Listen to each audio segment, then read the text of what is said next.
Let's face it, being a dungeon master is daunting, especially for a lot of new players or those who are just first picking up TTRPGs as a hobby. And I won't deny, it's a lot of work. You are for the most part the crux of the night. You build the session, you host, you wrangle players, and generally you manage them and pretty much every aspect of how the game works. You do the rulings, it's your job to ultimately have the final say of how things work out. It sounds like a lot, and it is. But it is rewarding. But to that end, how do we manage the natural anxiety or nerves of being a dungeon master? Well, speaking as someone who has quite severe social anxiety, I can tell you that it is manageable. First off, if you are someone who struggles to talk to people face to face, you can DM online, via voice chats or typing. So don't worry, don't think the hobby is impossible to get into because of your nerves. I'm going to give you a few quick fire tips for dealing with those nerves and trying to manage your anxiety. Prep loosely, but wide.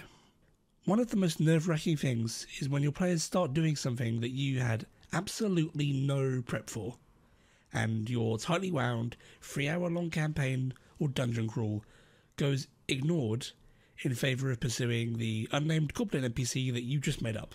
And a good way to deal with this is to prepare a loose idea of your players' surroundings. Make a notepad with names from different races and groups that you can very easily juxtapose onto a new NPC without too much trouble.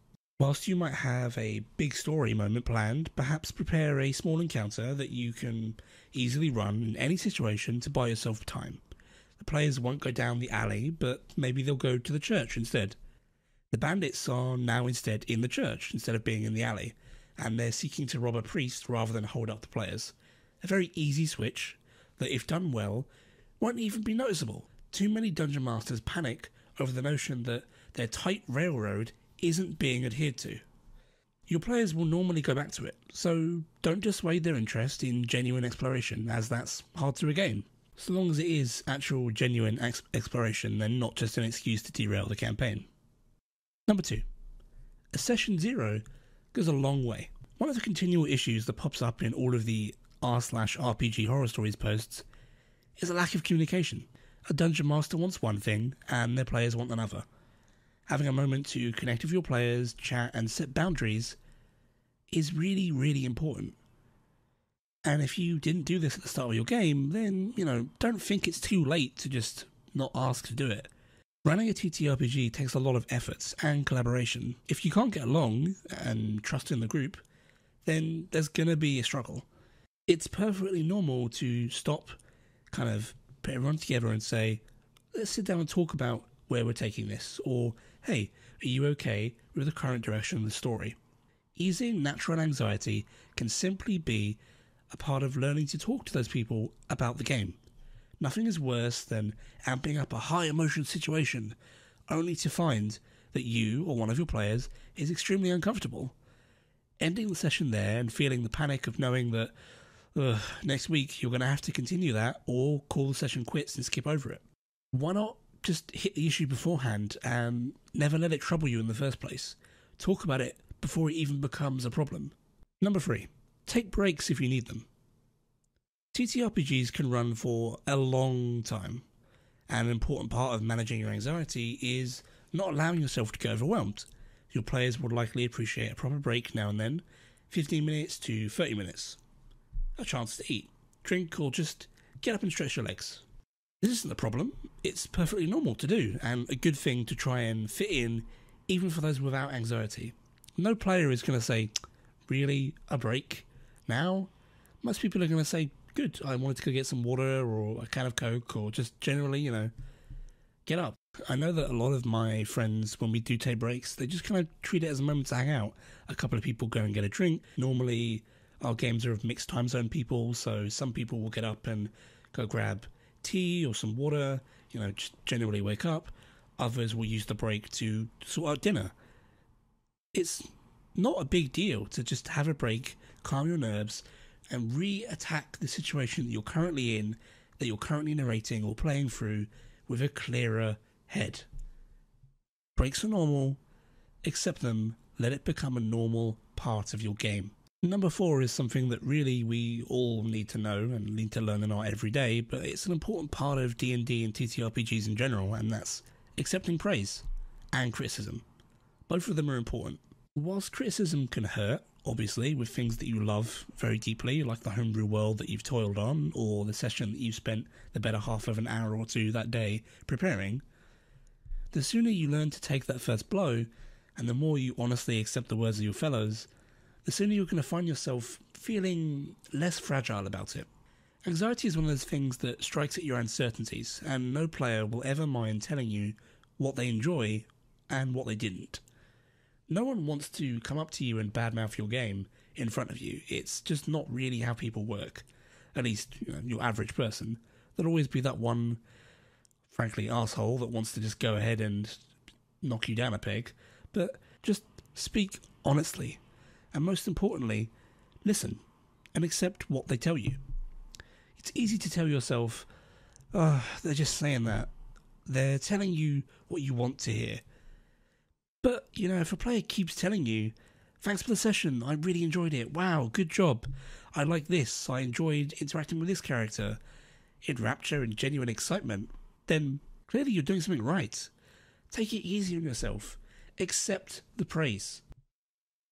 Now and then, an important part of just being a creator, being someone that narrates, that DMs, that runs a session like this, is learning that sometimes you just need to accept the praise. You need to pat yourself on the back. You put in a lot of hard work doing this, and don't let your anxiety take away the genuine work that you do. Number 5 is perhaps the biggest and most important in a way. Shift your emotional focus. This is a real part of dealing with anxiety in the wider world. An important part of it is to stop negative build-up of your emotions in your head. The internal voice and cycle which tells you bad things, makes you worry or panic. You need to learn to focus on the external. Have a physical sensation, like fiddling with your dice or a notepad that you can look at. Play music or something that you can use to keep your thoughts on the external whenever you feel that nagging voice. The cycle of anxiety is a battle of managing your thoughts and controlling your mind. Once you've split your focus off from that mental cycle, return to the game. Listen to your players.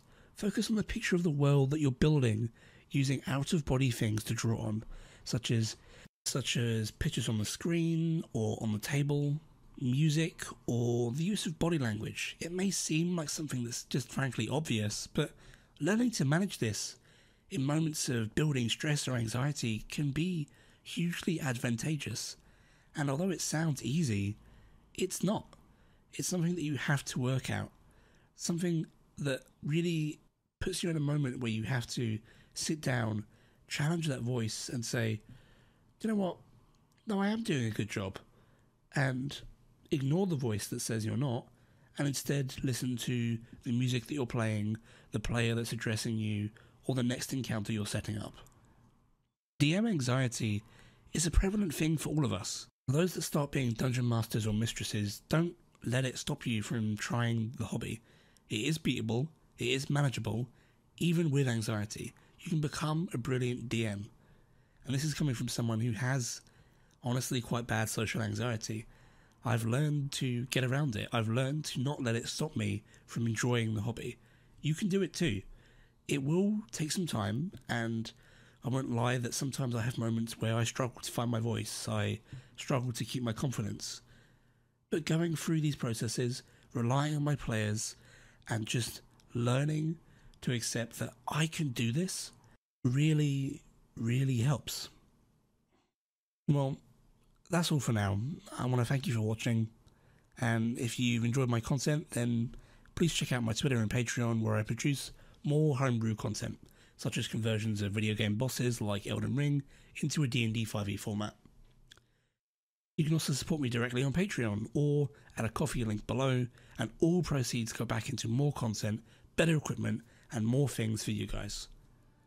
I'll see you in the next video. Please like and subscribe, it helps support me and gets the algorithm going.